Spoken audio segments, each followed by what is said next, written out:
Hi, Ben. My name's also Ben. That's about it, though. That's all we have in common. You spoke a lot about how the crime and a lot of issues in America come with having sex out of wedlock and having basically broken up families. I was wondering your opinion on mass incarceration in this country and how that affects and ties into victimization, specifically related to black and brown people, but I'll get there in a second. America has 25% of the world's prison population with 5% of the world's population.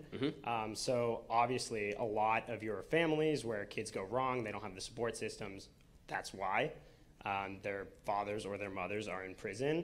And you can look at very concrete examples of ways where the law has not been applied equally to black versus white people. So one example of that is in 1986, the Anti-Drug Abuse Act, where they punished crack cocaine, which black people used more than white people, at a 100-to-1 rate, which was recently reduced to 18-to-1 under Barack Obama.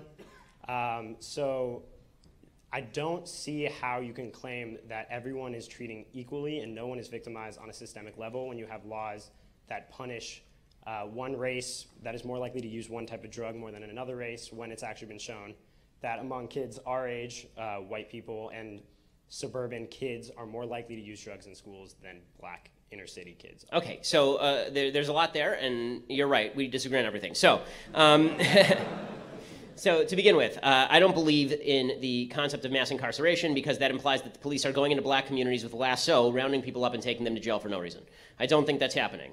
Every person who is in jail has had a trial or a plea. The idea that people are just being grabbed and thrown into prison to keep alive some sort of prison industrial complex where the prison masters are the ones running the system, I don't see evidence of that. As far as the 1986 law, I think that it's important to put this into context. And the context is that that law was originally pressed by black legislators from inner cities who were sick of watching crack cocaine destroying their communities. And the reason for the disparity is because crack was more easily distributable and significantly more effective than powder cocaine. It is also the fact that the vast majority of people who are distributing and using crack cocaine were black. You know, it's a drug that the vast majority of people who distribute and use are white. Crystal meth. Guess what the penalty is for 1 ounce of crystal meth versus 1 ounce of crack cocaine?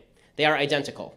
They are identical because they are easily distributed and they are distributed in similar forms. So the idea that this was just some sort of attempt to grab black people off the street and throw them in jail for no reason so we could have a permanent underclass of people with no fathers, this seems to me like a giant conspiracy theory with little evidence to support it. As far as the idea that these communities would be better if we just release people onto the streets, so I think it's important, again, to note the statistics here. The fact is the vast majority of people who are in jail for drug crimes are in for distribution, not merely for use. The idea that it's a black kid who's just smoking crack on the street who's getting picked up by the cops and thrown in jail, the justice system doesn't have time for that. Okay, the vast majority of even possessions that are pled down from distributions. Now, I've said earlier, I'm not in favor of the drug war.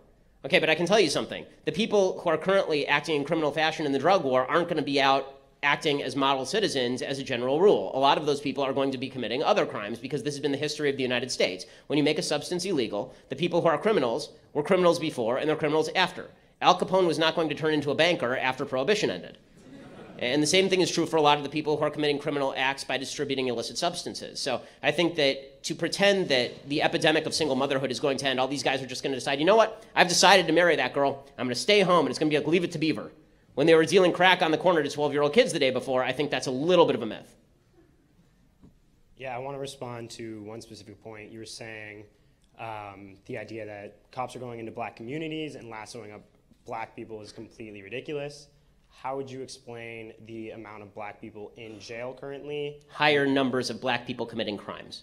Well, that's not the case. It is absolutely the case.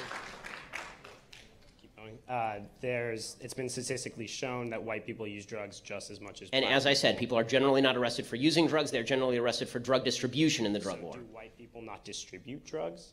Well, they don't in terms of proportionality with regard to, I mean, the idea that, again, you need to show me the statistics on drug distribution. So the burden is on you to prove the disparity, not on me to prove the non-disparity. I don't see how either of us we should have an equal distribution of trying to prove the disparity. Well, you're the one who's accusing the criminal justice system of wild injustice. Again, I don't have the statistics in front of me, so it's hard for me to cite statistics on that particular aspect of drug distribution, but you'd have to show that there are a bunch of white people who are distributing drugs to the same extent as the black people in jail, and then tell me that they're not being treated equally. You can't just suggest that drug use is equal to drug distribution, because statistically it's not.